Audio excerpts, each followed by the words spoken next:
레슨 2. 당신은 안녕한가? 어떻게 지내십니까? 요즘 어떠세요? 오늘 어떠셨어요? 라는 말을 자주 써서 그런지 우리는 그 말에 대답하는 방식을 아주 가볍게 여긴다. 그런데 우리는 하루에 최소한 10번은 이 질문에 대답하고 많으면 50번 이상도 한다. 이 정도면 결코 가벼운 일이 아닐 뿐더러 오히려 일상에서 매우 중요한 부분이라고 봐야 한다. 누군가가 어떻게 지내십니까? 라고 물었을 때 여러분은 뭐라고 대답하는가? 대개는 몇 마디를 넘지 않을 것이다. 한데 그 짧은 대답으로도 여러분은 여러분에게 대해 많은 것을 알 수 있다. 그 대답이 여러분의 자세를 있는 그대로 보여주기 때문이다. 사실 여러분의 대답은 말 그대로 여러분의 자세를 형성한다. 어떻게 지내십니까? 라는 질문에 대한 대답은 세 가지 범주로 나뉜다.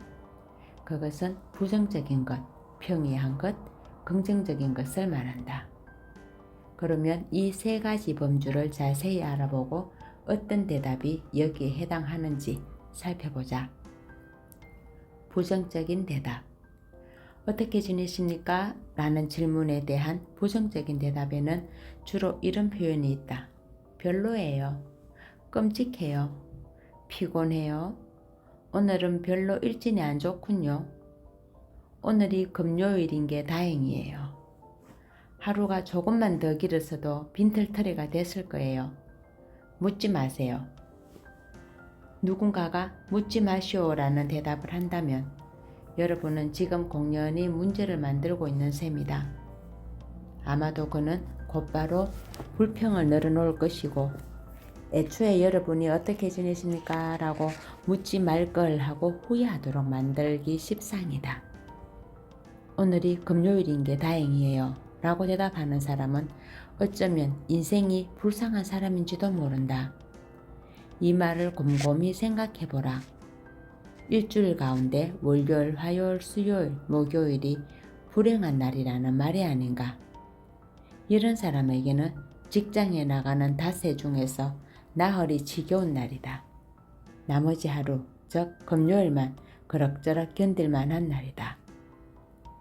그 다음 이틀이 휴일이기 때문이다. 여러분도 그렇게 살고 있는가? 이런 부정적인 말이 자세에 어떤 영향을 끼칠지 또 타인에게는 어떤 영향을 줄지 짐작이 가는가? 평이한 대답. 평이한 대답을 하는 사람은 부정적인 대답을 하는 사람에 비해 조금 나은 편이지만 역시 개선의 여지가 많다. 평이한 대답의 예를 들면 다음과 같다. 그럭저럭 괜찮아요. 그저 그래요. 더 나빠지지 않으면 다행이죠. 늘 같아요. 좋을 것도 나쁠 것도 없죠. 견딜만 해요. 삶이 그럭저럭 괜찮다는 사람과 함께 시간을 보내고 싶은가? 이런 사람과 사업을 함께 하고 싶은가? 이처럼 흐릿한 말을 쓰다 보면 조금만 좋지 않은 일이 생겨도 온몸에 힘이 쭉 빠진다. 더 나빠지지 않으면 다행이죠 라고 말하는 사람이 과연 삶에 대한 의지가 강하고 열정으로 가득 차 있을까? 10중 8구 그렇지 않을 것이다. 오히려 그들은 이틀 동안 한숨도 못 잔 사람처럼 보일 확률이 높다. 평이한 대답을 하는 사람에게 기대할 것은 아무것도 없다. 그들은 자세마저 평이하고 그 결과 역시 평이할 테니 말이다. 여러분은 분명 그런 결과를 원치는 않을 것이다. 긍정적인 대답. 마지막으로 삶에 대한 열의가 가득한 사람은 긍정적인 대답을 한다. 멋져요. 환상적이에요. 굉장해요. 대단해요. 끝내줘요. 최고예요. 이보다 더 좋을 수는 없을 거예요. 긍정적인 말을 하는 사람들은 말걸음에 활력이 넘치고 같이 있기만 해도 기분이 좋아진다. 그들이 활력과 행복한 기분을 전달해 주기 때문이다. 솔직히 이런 긍정적인 대답을 보며 어떤 기분이 드는가? 여러분은 어떤지 잘 모르겠지만 나는 저절로 힘이 솟고 기분이 좋아진다. 나는 늘 이처럼 긍정적인 말을 하는 사람을 만나고 싶고 이들과 함께 사업을 하고 싶다. 이제 다시 앞으로 돌아가 부정적인 대답과 평이한 대답을 다시 한번 읽어보라. 그것도 크게 소리내어 읽어보라. 기분이 어떤가? 단언하건대 여러분은 힘이 쭉 빠질 것이다. 만일 내게 선택권이 주어진다면 나는 부정적이고 열정이 없는 사람보다 긍정적이고 삶에 대한 의욕이 넘치는 사람들과 함께 할 것이다. 우리는 깊은 의미를 전해주는 옛 속담을 기억할 필요가 있다. 어떤 사람은 그가 방에 들어올 때 방안이 환해지고 또 어떤 사람은 그가 방을 나갈 때 방안이 환해진다. 분명 여러분도 그가 방에 들어올 때 방안이 환해지는 사람과 함께 있고 싶어질 것이다. 나는 누군가가 요즘 어떻게 지내느냐고 물으면 멋져요 라고 대답한다.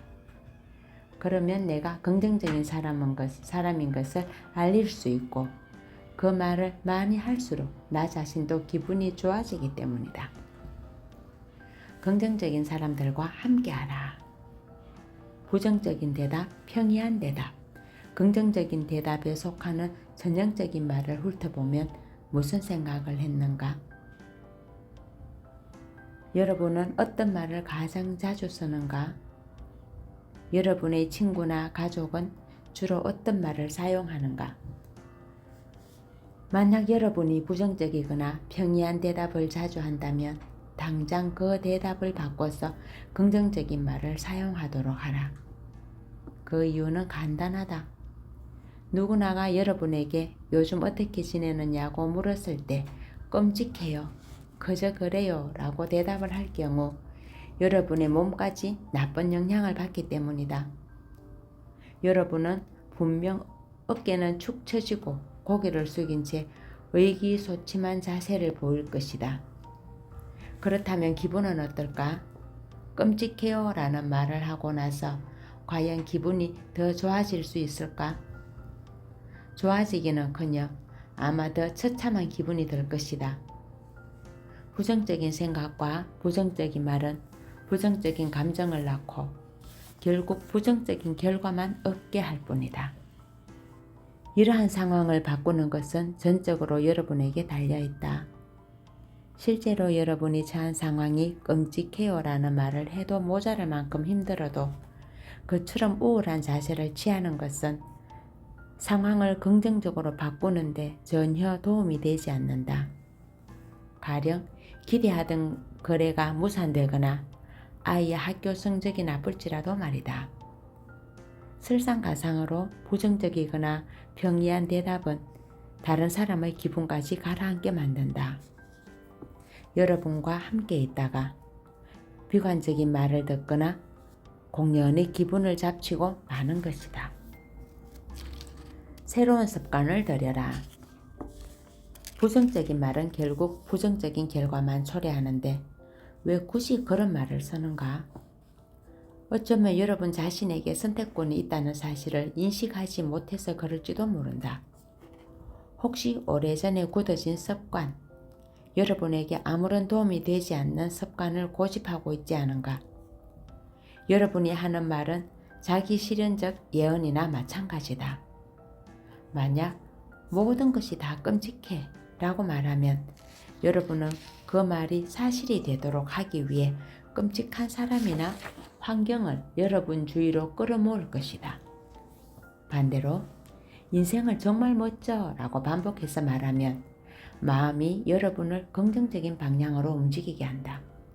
예를 들어 훌륭해요 혹은 멋져요 라는 말을 했을 때 일어나는 일만 봐도 그것을 알 수 있다. 이처럼 긍정적인 말을 하다 보면 몸도 낙천적인 말에 부응하여 반응을 보인다. 그러면 여러분은 보다 곧은 자세로 행동하고 다른 사람들은 여러분의 에너지와 활력에 전념된다. 여러분의 주위가 긍정적 에너지로 가득할 경우 인간관계와 사업이 번창하는 것은 당연한 일이다. 그렇다고 인생의 모든 문제가 마술처럼 순식간에 사라지는 것은 아니다. 그래도 여러분은 매우 중요한 규칙을 작동시킨 셈이다. 인생은 생각하는 대로 흘러가니 말이다. 내 경험을 결고 단언하건대 아주 사소한 것이 인생을 크게 변화시키는 법이다. 약 15년 전 누군가가 내게 요즘 어떻게 지내느냐고 물었을 때 나는 힘없이 그럭저럭 괜찮아요 라고 대답했다. 그때 내가 무슨 짓을 한 것인지 아는가? 나는 사람들과 그럭저럭 괜찮은 관계를 맺도록 나 자신을 움직이고 있었던 것이다. 단지 그럭저럭 괜찮은 성공, 괜찮은 자세, 괜찮은 인생 속으로 나를 밀어 넣었다는 얘기다. 다행히 나는 괜찮은 인생에 안주하지 않아야 한다는 것을 배웠다. 나는 한 단계 더 높여 아주 멋져요 라고 대답하기 시작했다. 그것도 강한 힘을 실어서 거의 외치다시피 했다. 물론 처음에는 그런 말이 쉽게 나오지 않았다. 어떤 사람은 나를 처음 보기라도 하는 것처럼 어색해했다. 그런데 일주일이 지나자 서서히 효과가 나타나기 시작했다. 나 자신의 기분이 훨씬 더 좋아진 것은 물론이고 다른 사람들도 나와 대화하는 것을 전보다 더 좋아했다. 내 말을 믿어도 좋다. 이것은 로켓을 발사하는 것처럼 복잡하고 어려운 과학이 아니다. 위대한 자세를 습관화하는데 재능이나 돈, 외모는 전혀 문제가 되지 않는다. 그저 힘차게 긍정적으로 대답하는 습관을 들이는 것이 전부다. 그런 습관이 들면 여러분도 나와 똑같이 멋진 결과를 얻을 수 있을 것이다. 정말로 기분이 좋지 않을 때는 어떻게 해야 하나? 나는 강연을 할 때마다 청중에게 누군가가 요즘 어떻게 지내느냐고 물으면 경쾌하고 즐겁게 대답하라고 권한다. 그런데 그렇게 권유를 하면 청중 중 누군가가 나중에 나를 찾아와 묻는다. 제가 정말로 기분이 좋지 않을 때는 어떻게 해야 하죠? 모든 일이 잘 되고 있는 것도 아닌데 친구나 동료에게 거짓말을 하고 싶진 않거든요. 내 말을 오해하지 마시라. 나 역시 맑은 마음과 진실을 말하는 것에 높은 가치를 두는 사람이다. 그렇지만 이것은 진실을 말하는 것과는 조금 성격이 다르다. 이해를 돕기 위해 예를 들어 설명해 보겠다. 가령 셀리라는 여성이 몸이 좀 불편하다고 가정해 보자. 직장에서 누군가가 잘 지내느냐고 물었을 때 셀리가 솔직하게 대답하고 싶은 마음에 조금 피곤해요 라고 대답했다면 어떨까? 바로 여기에 문제가 있다. 셀리는 자신이 피곤하다는 사실을 완전히 확신하고 더욱더 피곤함을 느낀다. 어깨를 축 늘어뜨리고 한숨을 내쉴 수도 있다. 그러다 보면 직장에서 형편없고 비능률적으로 시간을 보내고 만다. 이때 셀리에게 질문을 한 사람은 기분이 어떨까? 뒤돌아서서 괜히 물어봤다고 후회할 확률이 높다. 그 사람 역시 셀리의 부정적인 말에 전념이 돼 기분이 나빠졌을 테니 말이다. 누군가가 여러분에게 셀리가 매우 피곤해 한다고 말하면 여러분은 기분이 좋겠는가? 좋기는커녕 피곤이라는 말을 듣는 순간부터 기분이 가라앉을 것이다. 결국 셀리는 자기 자신뿐 아니라 동료의 기분까지 망친 셈이다. 그럼 이야기를 더 전개해보자. 직장에서 끔찍한 하루를 보낸 셀리는 드디어 집으로 돌아온다. 그녀는 곧바로 소파에 몸을 던지고 신문을 펼쳐 복권 당첨 번호를 찾아본다. 지갑에서 복권을 꺼내는 순간 그녀는 탄성을 내지른다. 그녀가 $10,000,000짜리 복권에 당첨되었기 때문이다. 이때 셀리가 어떻게 할 것인가? 그때까지 셀리가 몹시 피곤한 상태에 있었음을 기억하라. 아마 그녀는 소파에서 벌떡 일어나 마치 에어로빅 강사처럼 소리를 지르고 팔을 휘저으며 이리저리 뛰어다닐 것이다. 그렇지 않은가? 당연히 그녀는 전화기를 붙잡고 가족과 친구들에게 전화를 걸기 시작한다. 피곤함은 온데간데 없이 사라지고 활력이 넘치는 그녀는 밤새도록 축하를 받으면서 그 돈으로 무엇을 할지 계획을 세울 확률이 높다. 여기서 잠깐. 소파에 주저앉을 때까지만 해도 그녀는 분명 녹초 상태였다. 그런데 그녀는 단 10초 만에 한 군단의 응원을 맡은 15살짜리 치어리더처럼 활력이 솟아났다. 어떻게 단 10초 만에 하루 종일 피곤에 찌들어 있던 사람이 그토록 활력이 넘칠 수 있단 말인가? 비타민 B12 주사라도 맞은 것일까? 아니면 누가 그녀의 얼굴에 찬물을 끼얹은 것일까? 그녀가 그처럼 변한 원인은 전적으로 심리적인 것에 있다. 셀리가 피곤하다고 말한 것은 결코 거짓말이 아니다. 그녀는 정말로 피곤했지만 중요한 것은 몸보다 마음이 더 피곤했다는 사실이다. 그렇다면 피곤하다는 그녀의 말은 진실일까? 그것은 진실과는 좀 거리가 멀다. 문제는 셀리가 어디에 중점을 두었느냐에 있다. 그녀는 피곤하다는 생각에 관심을 집중했을 가능성이 크고 그것은 하나의 선택에 불과하다. 반대로 그녀가 살아오면서 얼마나 많은 축복을 받았을지 생각했다면 에너지가 넘쳤을지도 모른다. 우리의 기분은 상당히 주관적이다. 만약 자기 자신에게 피곤하다는 말을 하면 정말로 피곤하게 느껴지고 기분이 좋다고 말하면 힘이 넘친다. 우리는 우리의 생각대로 변해가는 것이다. 열정적으로 대답하라. 다음에 누군가가 어떻게 지내세요? 라고 물으면 상대가 직장 동료든 점원이든 상관없이 힘과 열정이 넘치는 목소리로 대답하라. 아주 좋아요. 끝내줘요. 입가에 하나 가득 미소를 머금고 눈을 빛내면서 말이다. 그 순간 여러분의 상황이 정말로 좋고 나쁘고는 전혀 문제될 것이 없다. 그저 마치 그런 것처럼 행동하라는 규칙을 적용하면 그만이다. 이것은 기뻐서 웃는 것이 아니라 웃으면 기뻐지는 원리와 같다. 만약 이보다 더 긍정적인 사람이 되고 싶다면 이미 긍정적인 사람인 것처럼 행동해야 한다. 그러면 자신이 훨씬 더 긍정적인 사람이 되어 있음을 발견할 것이다. 처음에 힘과 열정이 넘치는 목소리로 말하는 것이 조금 불편할지라도 이겨내야 한다. 계속 하다 보면 점점 그런 자세에 익숙해진다. 더불어 기분이 훨씬 더 좋아지고 다른 사람들이 여러분과 함께 있고 싶어 한다. 긍정적인 일의 선순환 사이클이 시작되는 것이다. 그나저나 지금 여러분의 기분은 어떠한가? 모두들 끝내줘요 라고 외치는 소리가 들리는 듯 하다. 레슨 3.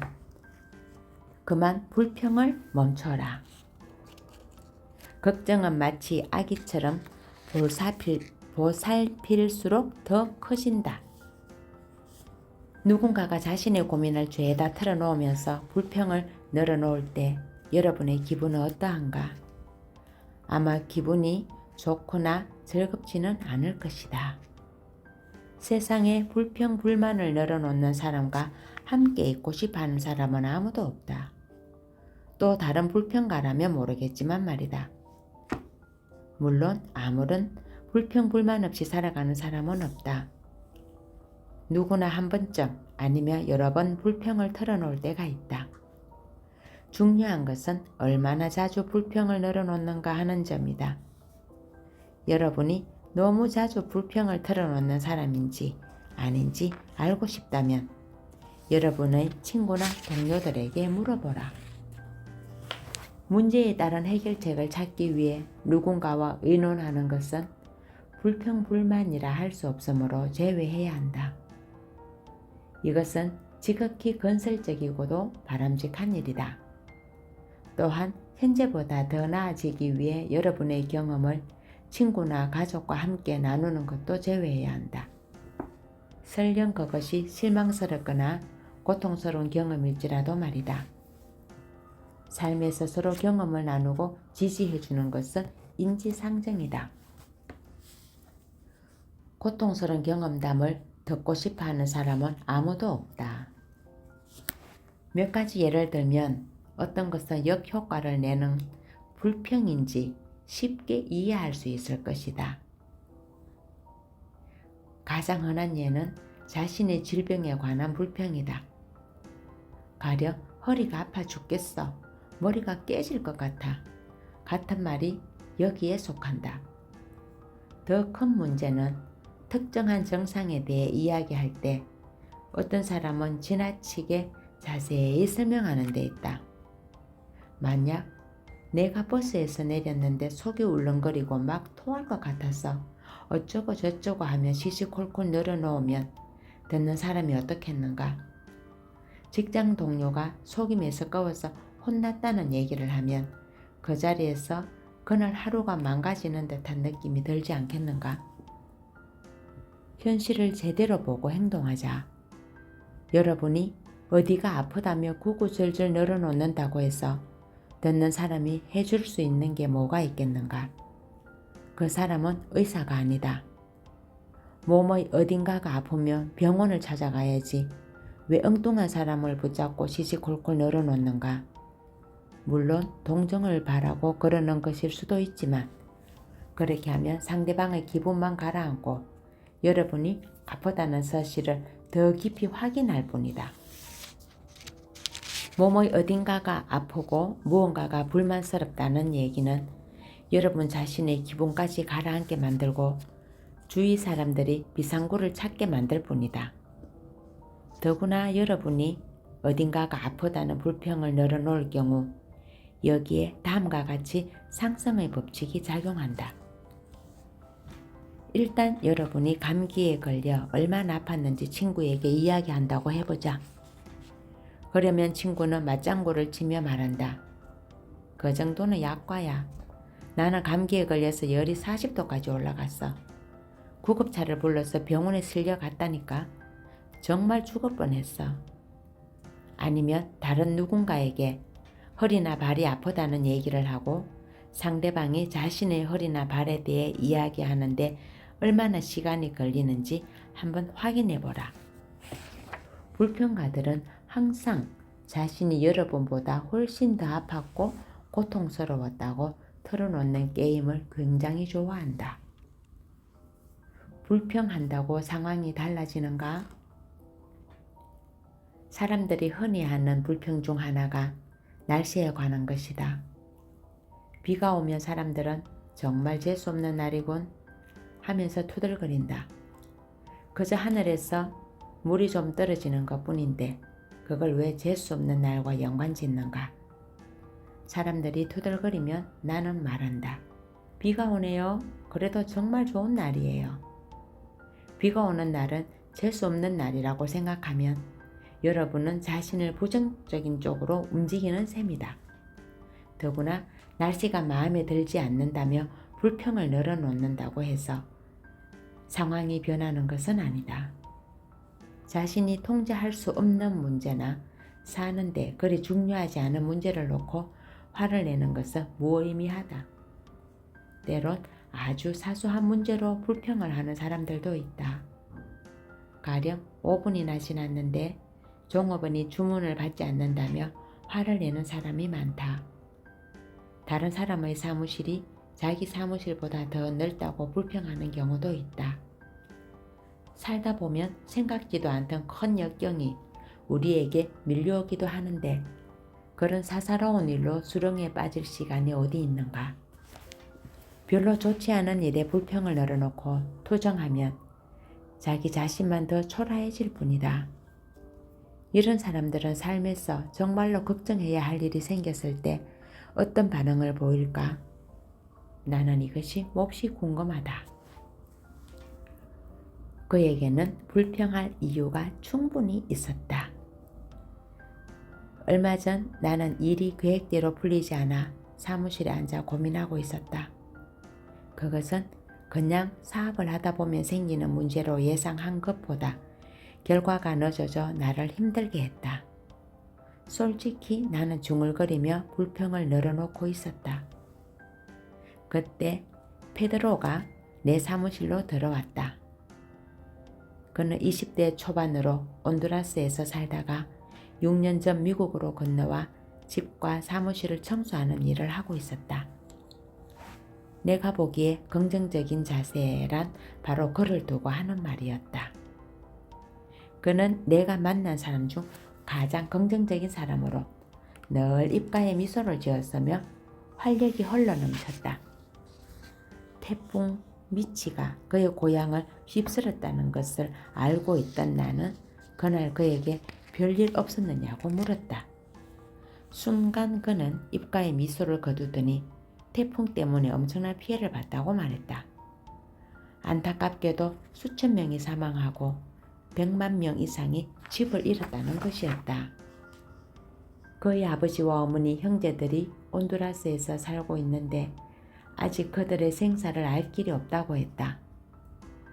그 지역의 모든 전화가 불통이라 도저히 연락할 길이 없다며 그는 매일 가족을 생각한다고 말했다. 가족의 생사조차 알지 못하는 사람의 고통이 얼마나 클지 짐작이 가는가. 그래도 페드로는 자신이 온두라스에 있는 사람들을 돕기 위해 최선을 다하는 중이라고 했다. 그는 돈과 입을 옷, 그 밖의 생활 필수품들을 모으고 있었다. 자선단체들과 연계해 적극적으로 사람들을 도와줄 방법을 찾고 있었던 것이다. 그는 문제를 껴안고 불평만 하는 대신 그들의 고통을 덜어주기 위해 최선을 다하고 있었다. 페드로의 이야기를 듣고 난 후 나는 내 문제가 얼마나 사소한 것인지, 내가 얼마나 행운아인지 깨달았다. 아니, 불평을 멈추기로 했다는 편이 더 맞을 것이다. 그 대화 이후 나는 활력이 넘쳤고 훨씬 더 긍정적인 자세로 일을 처리했다. 몇 주 뒤 나는 다시 페드로를 만났는데 그는 여전히 입가에 미소를 띠고 활기찬 자세로 일하고 있었다. 불행 중 다행으로 그의 가족은 모두 무사했지만 홍수 때문에 모든 것을 잃고 피난처에서 생활하는 중이라고 했다. 깨끗한 물이 너무 부족하고 질병이 퍼지고 있어서 상당히 힘든 상황이라는 설명도 덧붙였다. 나는 소유하고 있던 모든 것을 잃고 바닥부터 다시 시작한다는 것이 얼마나 고통스러울지 상상이 가지 않는다. 더구나 그처럼 기본 생활 필수품마저 없는 상황이라면 더욱더 그렇다. 여러분은 짐작이 가는가? 누가 봐도 페드로에게는 가족의 불행한 상황에 대해 불평을 늘어놓을 이유가 충분히 있었다. 하지만 그는 그렇게 하지 않았다. 주저앉아 불평만 늘어놓는 것이 아니라 쓸모없는 시간 낭비이자 에너지 손실인지 알고 있었기 때문이다. 난관에 부딪혔을 때 불평을 늘어놓는 것은 결코 해결책이 아니다. 나는 이러한 사실을 상기하게 해준 페드로에게 고맙다는 말을 전하고 싶다. 시야를 넓혀라. 페드로는 내게 귀중한 교훈을 하나 더 가르쳐 주었다. 그것은 시야를 넓히는 것이 얼마나 중요한가 하는 점이다. 수년간 많은 사람을 관찰한 결과 나는 불평가들은 대개 시야가 좁다는 사실을 알게 되었다. 그들에게는 문제를 실제보다 더 부풀리는 경향이 있었다. 낙천적인 사람, 자세가 훌륭한 사람은 삶에서 진정으로 중요한 것이 무엇인지 알고 있다. 사전에서 균형적인 시각을 찾아보면 사물의 진정한 관계와 중요도를 판단해서 보는 능력이라고 나와 있다. 여러분 주위에 있는 사람들을 한번 생각해보라. 그들 중에 타이어가 펑크났다고 갑자기 태도가 달라지는 사람이 있는가? 결혼식장의 좌석 배치가 마음에 들지 않는다고 터집을 잡아 친한 친척과 연을 끊은 사람은 또 어떤가? 이들은 무엇이 중요한지 제대로 판단하지 못하는 것이다. 나는 21일 동안 뗏목에 몸을 의지한 채 태평양을 표류한 에디 리켄베커에게 우리가 배울 점이 많다고 생각한다. 극한의 상황을 딛고 살아남은 뒤 에디는 마시고 싶을 때 마실 신선한 물이 있고 먹고 싶을 때 먹을 음식이 있다면 절대 불평을 해서는 안 된다 라고 말했다. 나는 몇 가지 일을 매우 감사하게 생각하는데 그것을 여러분에게 말하고자 한다. 나는 건강하다. 돌로레스는 건강하다. 우리에게는 집이 있다. 우리에게는 많은 음식과 깨끗한 물이 있다. 우리는 미국에 살며 자유를 누린다. 나는 내 일을 사랑한다. 나는 여행을 하며 멋진 사람들을 만난다. 내게는 친한 친구가 많다. 나는 내 삶에 신이 함께 한다는 것을 믿는다. 이것은 내가 받은 축복의 일부에 불과하다.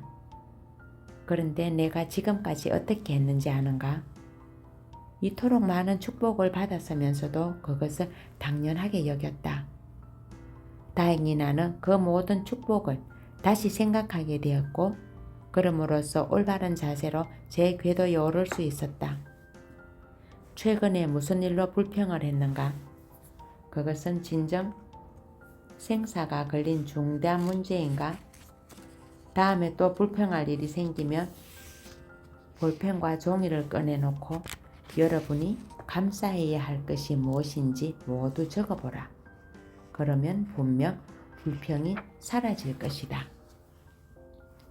긍정적인 소식을 전하는 사람이 되라. 그렇다고 뒷짐지고 앉아 모든 문제를 그냥 제쳐놓으라는 말은 아니다.